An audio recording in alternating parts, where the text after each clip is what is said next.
Hello and welcome to the Parthenon podcast. As always, I'm your host, Joe. And I'm Meg. And today we have Sam and James with us. And it's part of our Cupid's Corner series that we are talking about faculty members who have a personal relationship with each other and romantic and any sort of, I feel like it falls into the... Any sort of affinity for one another. Any sort of affinity. And we are in the Marshall community. Yeah, exactly. And it's great to have a married couple in here today. And I think a few things we can go over first is how did you guys meet? We met in 1985. I was a student in the theater department, and James was a production assistant. Yeah. That's when the theater was an old main, so it's a very long time ago. And James was just back from a tour with Theater West Virginia. Oh. And was doing his, I guess, your first full academic year. Yeah. As an employee of Marshall. Oh, okay. So I guess like a shared love of theater is what you mainly, I guess, is that kind of what you would consider to be one of the most drawing factors in your relationship, or? Oh, that's a good question. We were together a lot because working on a theater production, you are together during rehearsal periods and production periods and then during the run of the show. So we were together a whole lot. So we just kind of gravitated towards each other. Yeah. And, theaters, even though we both do have a passion for theater, James is more on the creative side of it. I consume theater, I go to it, I read plays, I keep up on the news. But, for the School of Theater, I'm publicity and box office, but James is the creative one, scenic and lighting design. So how do you feel like Marshall and Marshall's community has kind of fostered your relationship? We've always found Marshall, from my perspective, Marshall to be very accepting. I guess because, even in the 80s, I think universities have more of a liberal hub to them. And maybe at first some of the older people back then who were in their 40s and 50s, I took a little getting used to, I suppose. But the university as a whole, I would say, has been very welcoming. They never seemed to have an issue with me and joining the older faculty table and things like that. It was just kind of like, okay, yeah, he's cool. So I might have missed this, but how long have you guys been married? Well, legally, we've been married, it will be 4 years in March. Congrats. But we've been together 34 years. Oh, wow. We count 34 years. Yeah. Were you both students of Marshall at any time? We both went to Marshall, yeah. James graduated in 82. 81. Oh, somewhere in there. Somewhere. It could have been 80. Yeah. But especially in the arts, I think it was James, we know James, and then suddenly it was, James and Sam. Yeah. And, just accepted us and took us on. Oh, perfect. Yeah. You were saying that Marshall already seemed very accepting at the time, even, in the early 80s and throughout the 80s. And have you seen any more positive developments throughout that since those years, like maybe in different directions? We could say that Marshall was very accepting in the 80s, but it was not what it is today. Yeah. It's sure. just, it seems to be everything's okay about two guys being together, or two women being together or whatever. So it's really changed in the last 20-some years. Yeah. We have the Pride events now, Pride Week, and a lot of that support for us and other gay couples on campus has come from Multicultural Affairs, the Office for Diversity, and people who we've just known for years who have been at the forefront of making this an accepting community for us and everybody else. Yeah, it's good to see the developments, even as of in the past 2 years in the LGBTQ office and a lot of the programs they've done. They have the trans closet now, and there are just so many different resources for anyone on campus just to feel welcome. I know even within my time here, this is my 5th year here, I am gay and I'm open about it and everything. And even within my time, I've seen a lot of progression, not just in specifically Marshall, but Huntington. And I think because Huntington's influence Yes. is a lot of it has to do with how Marshall reacts to things as well, that aids in it too. Many more events. I remember when the Huntington Pride was just a picnic at Ritter. Yes. And within 2 years, it's huge. a whole festival now. Yeah. A few years ago, they were doing the first gay homecoming dance. Oh, really? Mm-hmm. And I was helping set it up, and I was thinking back, there were administrators who would fall over to think about having a gay dance on campus. And I thought, I remember that, and now I'm doing this, so this is pretty cool. Yeah. And Huntington's Open to All campaign has been a huge Oh, yeah. influence. I mean, it's just so heartening to go into any business. Or our synagogue has the sticker on the door, you know, Mm-hmm. on the 10th Street entrance, you know, welcome to all. And it really means a lot. Mm-hmm. The Pride Gala that you were talking about, this year I ran for Miss Marshall, and Oh. it was such a great opportunity to go to that. It was like, I treated it as if it was my prom, because when I was in high school, I wasn't allowed to go to prom with a girl, and I was like, well, I'm not going to be someone that I'm not, so I just didn't go to prom. And that was, that's something that most high schoolers, like a milestone that you want to celebrate, and I didn't get that. So Marshall gave me something, like, turned me back in time and gave me something that I thought I would never have. So I'm definitely appreciative of that. And it was literally the greatest time. It was so Good. fun. I remember, do you know Justin Murphy? Mm-mm. I remember he did a documentary when the Open Doll campaign was just becoming a big thing, and it was so great to see him just go into all these businesses and just kind of see that in the community itself, that Huntington is embracing it. And I guess that kind of falls into what we see as the emerging arts scene in Huntington, kind of founded by a We lot spoke of, on that several Yeah. times on the podcast too, that a more progressive kind of influence is continuing to grow in Huntington. And it almost feels like it started in the West End and now it's working its way east in Huntington. The art scene in Huntington has really exploded in our time Yeah. here. I mean, when I came to Marshall, you had the theater. You had, it was on 14th Street West, Community The Players. Community Players. And I think Musical Arts Guild. So you had 3 venues that did plays in town. Yeah. And now you can't go probably a week without seeing some sort of performance or performance art or music or visual art happening in town. It's just amazing. Yeah. Do you think that growth in performance arts, something that you two share, is something that's helped you two grow as a couple? I would like to think so, but the truth is, we are really we spend so much time here on campus. Yeah. And it's really hard for us to get out and experience all these things. For us to go see a production that we have no connection to is a real treat. It's a con- Exactly. We were in London, and it was like, I can sit in a dark theater any day of my life. Why would I want to go sit in a theater and see a show when I can go explore all of London? Yeah. So did we see any shows that one year? No, and I kind of wish we had. But it is, every time I look, we on Facebook, you have the Huntington Arts Summit, you have Tri-State Theater Talk, and it's just filled with all of these events we wish we could go. I wish I could go see it. I assume that you would like to go see as I well. would go. And to be able to see those. But I do find it heartening that even for our own students at the theater, there are so many more options for them. Mhm. If they're not cast in a show for some reason, there are other things out there that they can do. Whereas a few years ago, those options just weren't there for them. Yeah. I'm trying to think.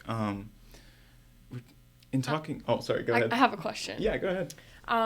Besides the arts and a lot of theater and production, what are some things, other hobbies or interests you two share with one another? Travel. We love to travel. We've been to the UK and Paris 3 times. We've been to Israel. And we'd like to go to New York more. It's really not that hard to do anymore. Just have to find the time to carve it out and do more. We like to travel. What else do we like to do? Collect strays, collect strays. Oh, Yeah. okay. We've collected a number of. Well, we haven't collected them. They have found us. Exactly. In various forms, and we just pick them up and go, I guess we've been adopted. And so I think over the years we counted it up recently. We've had 10 cats and 6 dogs. There you go. And we have 5 of those cats and 1 of those dogs right now. Oh, wow. and we love driving around listening to books on tape. Oh, Yeah. okay. I love Audible. that. You're Audible. old. Oh, Books on yeah. tape. Books on tape. Who are some of your favorite authors? Let's see, I like Ann Tyler. Whoever you pick, Whoever I pick. I listen to them.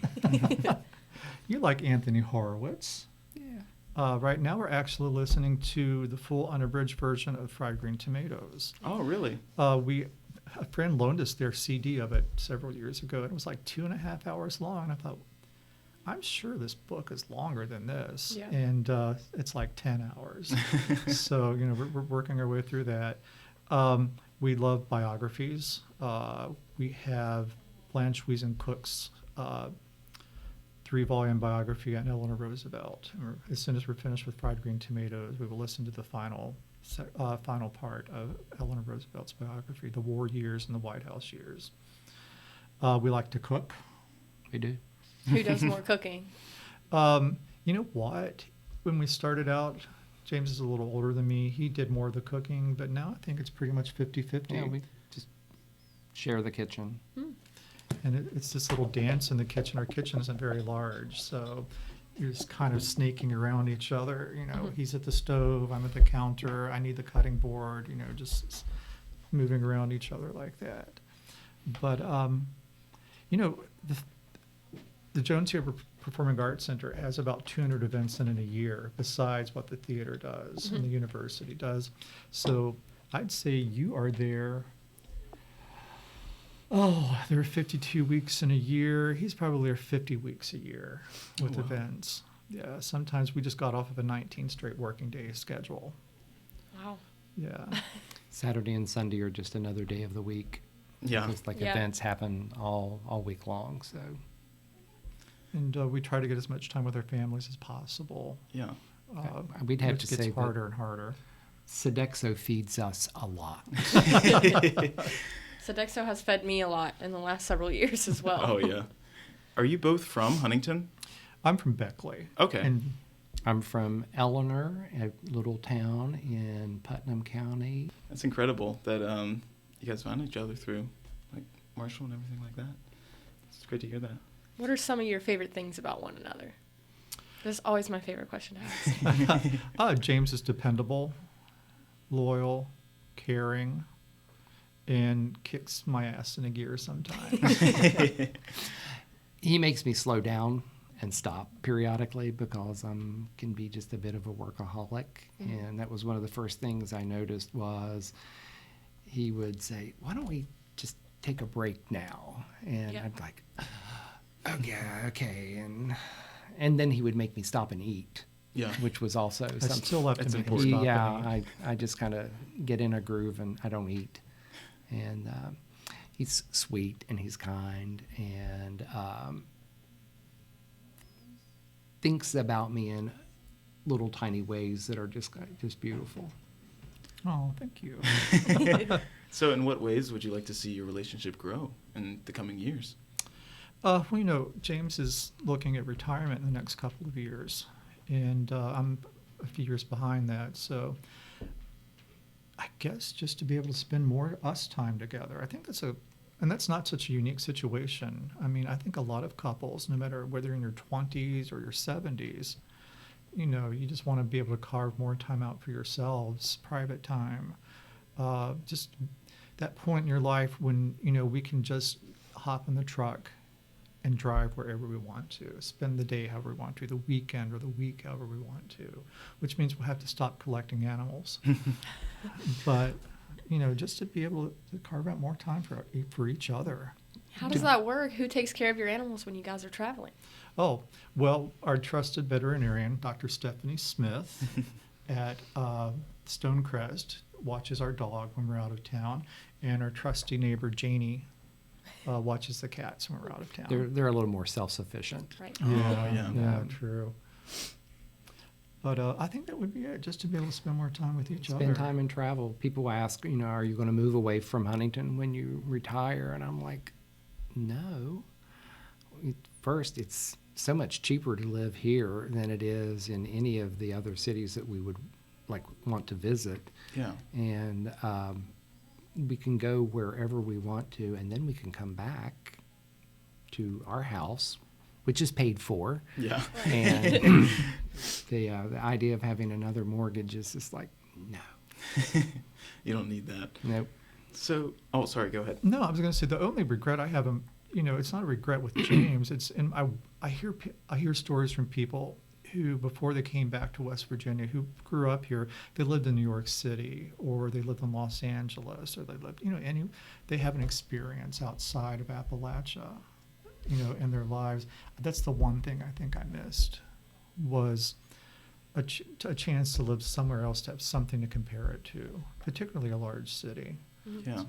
That's why I like Huntington is a great location for that, though. We have Louisville, we have Lexington, we have Cincinnati, just 3 hours each away, and of course it's not that hard to drive to Charleston and fly out wherever you want to go. Yeah, exactly. And see places. But I do wish I had that perspective of living and seeing somewhere else. Yeah. But I wouldn't have met James, so there you go. I lived in Denver and Los Angeles, and Oh, really? Huntington's still much more fun to live in. It's taking your heart. Yes. Yeah.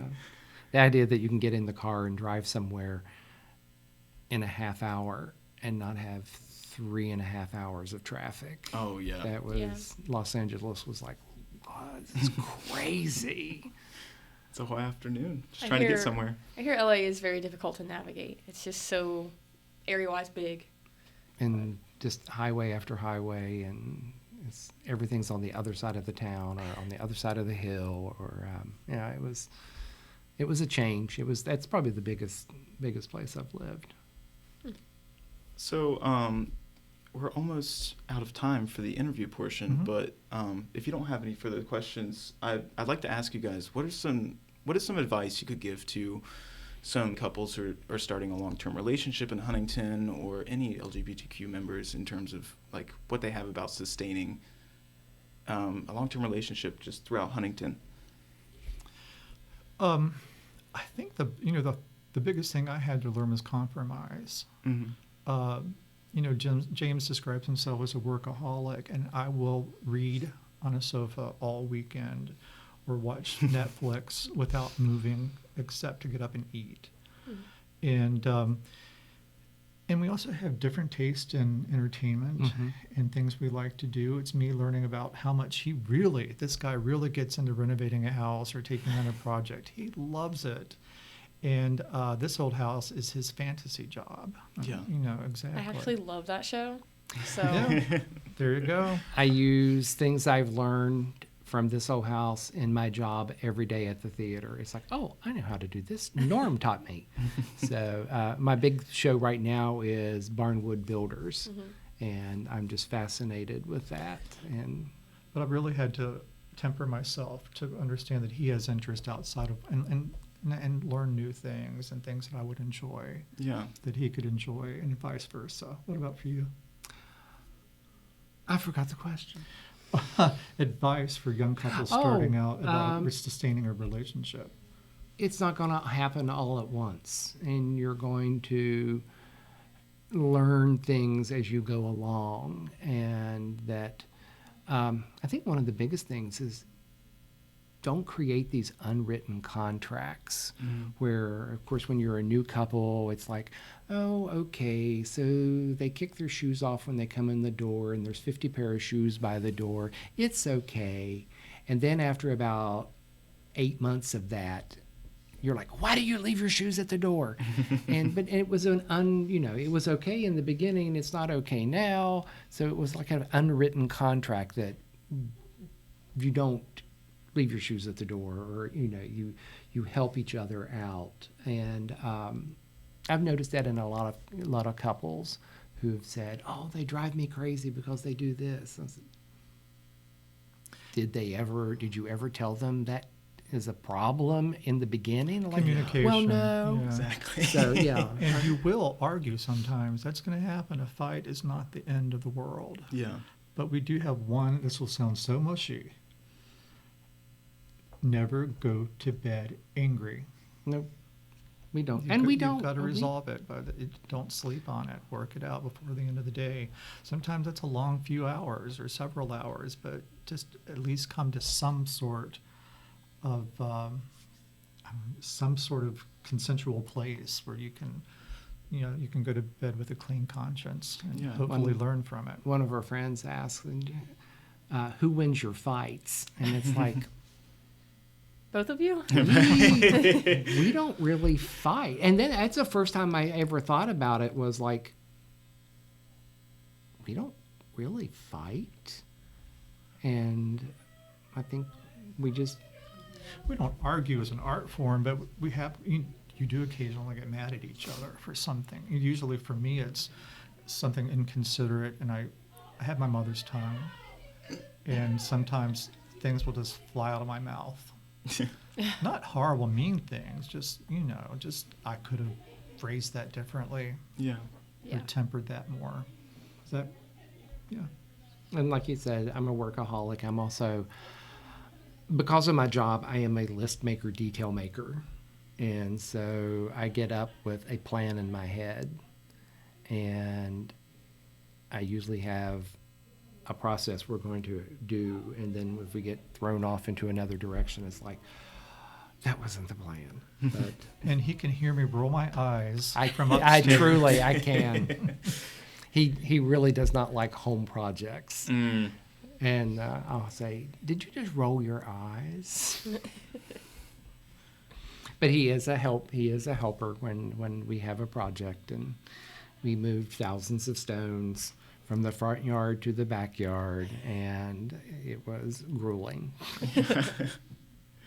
Well, I think that's about it. Okay. For the time that we have. But thank you, Sam. Thank you, James. And Thank you welcome. very much. Thank you. we really appreciate your time. Well, we enjoyed it. Thank you.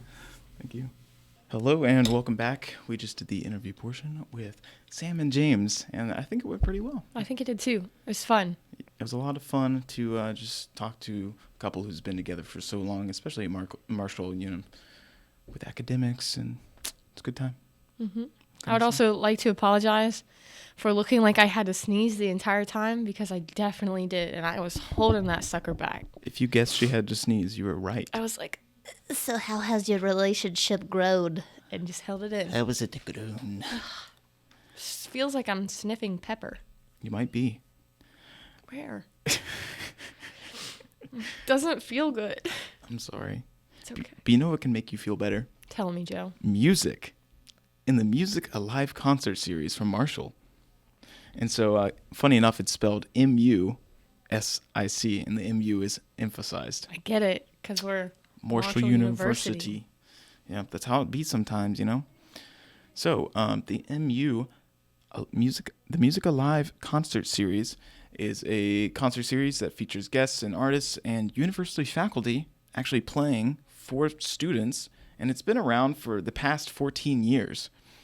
The fun fact about it is that it was initiated 14 years ago, and it's an ongoing university chamber series, but the director, Solon Dickinson, he wanted to expand it a little bit, and originally the first few locations were the First Presbyterian Church and some locations like that, but it eventually expanded to more than that, basically. I think that's cool that we have kind of like performances by staff and professors or whomever on campus. I like that. And they've also gotten it, like international acts to come to it too.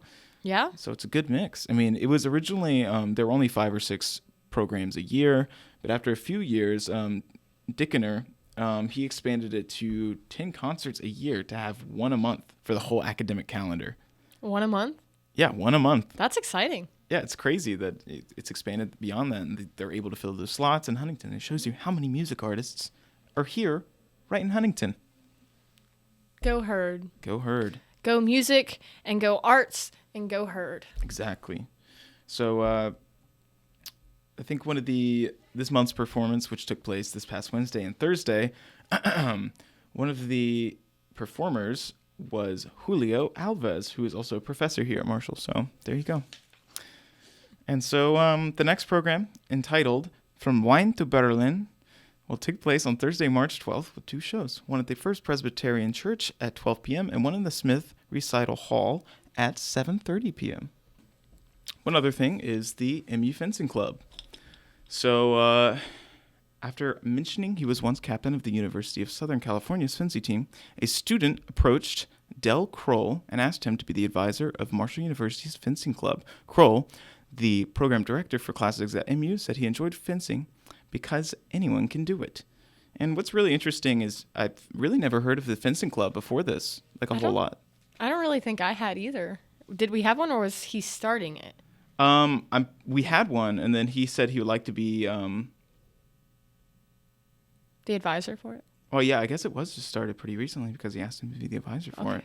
And so it goes on to say that the one interesting thing about fencing is you don't necessarily need to be one specific body type to be good at fencing, because it's just you and your sword. Right. Which is neat because, like, I could never play football. I love football. I know a lot about football, but I am a 130-pound bean, and I am not good at being tackled, I'm sure. You did play basketball. Yeah. I was definitely, the b-ball. I could do basketball. Yeah. Not football or something like that. But I could do fencing too, since my body type and athleticism is not determined. Yeah, it's not determined. It's up in the air. And so that's really interesting that, like, almost anyone could get into it, and different body types have different advantages and disadvantages in fencing. So it's like... Yeah. Oh, that's good. I like that. That makes it more interesting. Makes it more competitive too. So if you have a short lady or man and they're fighting a tall lady or man, I don't know, maybe it's harder to hit someone who is shorter than you, or maybe it's easier to hit someone who's taller than you. I don't really know. I bet I might be good because my arms are so long, so I'd have a further reach. Yeah, with my pointy thing. You got another sword right there attached to your shoulder. Yes, this is a sword. The end of my sword right here on this finger she's out of commission right now, though. I cut it on a bowl. It would have been way cooler if you cut it on a fencing sword, which aren't sharp at all. Right. But I didn't. I cut it while doing the dishes on a bowl that had a chip on the side of it, a glass bowl, and I was like trying to wash it and just sliced my finger open. I'm sorry about that. That's okay. I can't do fencing now, though, for a time. Yeah, for, at least a week while it's healing up. Probably. It's hard to type. It's right on the end of my finger. It really is. That reminds me of the ladies that get acrylic nails. How do they type? How do they do anything? I don't know. Like, I would forget I have an acrylic nail on and, like, go to scratch my eye or something and just be like, stab. Stab you. Yeah. Meg, for our final topic of today's podcast, would you like to tell us about this week's Moment with Meg? Of course. This week's Moment with Meg was a submission about a student who is on the fence whether or not he should go to graduate school. Where or why or when is not in the question, but my advice on this topic, you can read the whole advice online at Marshall Parthenon or in our paper. Mm-hmm. But more or less, I suggested that this person understand that no matter the decision that they make, they're the one that needs to make it. Because I kind of related it to my situation when I was feeling a lot of pressure to go into something that I wasn't interested in, doing 2 years in a degree that I really didn't like. And then I decided to take it upon myself and make my own decision and change to journalism, and realized how much fire and passion I had for it. But I don't think I would have ever got there if I was listening to everyone tell me, you have to do this because it's best for you. Oh. And I think oftentimes people are pushed even into undergrad, but also graduate school, thinking that, not everybody, but a lot of people get an undergraduate degree. It doesn't mean anything till you get a graduate degree. Well, that's not always true necessarily. So I suggested that this person consider all the factors of whether or not his undergraduate degree for himself would take him the avenues that he wants to go in life. If it is enough to constitute his goals and get him to where he meets his aspirations and everything. Yeah. If an undergraduate degree is enough for him and his goals, then yeah, stick with that. Go work. Go get some experience. If not, or even if you just want to be more educated and do more for yourself, get your undergrad or your graduate degree, excuse me. But it's really individual. I couldn't really answer whether or not he should or shouldn't, but I think that whether or not he makes the decision to go or not go, the decision needs to be made by him and him only. My advice in this situation, and a lot of situations, is it's really helpful to physically write out a pros and cons list. Mm-hmm. And, if the pros outweigh the cons and you can't really think of anything else that you can contribute to the pros list or cons list, then if it's all pro, then do it. If it's mostly cons, then don't do it. And I think it's good to physically see that laid out and look at what it's like, what pros are competing against the cons, and like how hard it might be to do this, or how much it's going to be beneficial in the long run. Right. Well, I think that's all we have for this week's podcast. Meg, thank you for coming in as my co-host. I appreciate you. Thank you for always having me, Joe. Of course, it's just like a guest all the time, and I'm your guest all the time. Yeah, Just I like that. 2 guests. We have a bunch of guests, whoever's listening and watching. We're all guests in this big blue marble. And we care about you. We do care about you. All right. Good night, guys.